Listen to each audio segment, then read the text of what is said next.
Okay, now last part, let's continue with the profitability ratios. Okay, so these ratios indicate the rate of profitability created. Okay, we want to measure the profitability made by the company. On the sales, they show the amount of profits earned on every 1 ringgit of investment. Okay, so these are the types of the profitability ratio. We can calculate the gross profit ratio, operating profit ratio, net profit ratio, return on asset and return on equity for the measurement of the profitability ataupun to measure the profitability of the company. Okay, we can calculate that kinds of ratio. So let's go one by one. The gross profit margin. So this one is related to gross profit and cost of goods sold, COGS. It shows the portion of gross profit generated from the sales. So high gross profit means low COGS, low cost of goods sold. So for this one, the higher ratio is favorable. So to calculate the GPM is the gross profit divided by sales, and then we times with 100 because we want the answer to be in the percentage.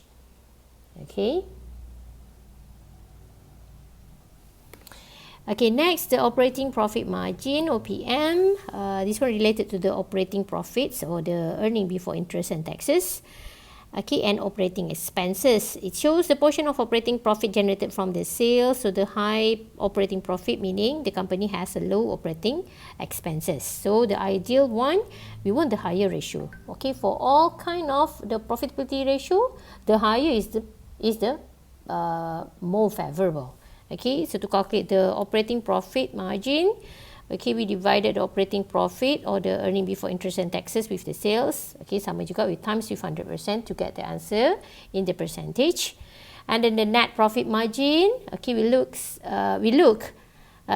at the income in the percentage of sales. Okay, so it shows how much profit is generated from the from every ringgit one of sales. Okay.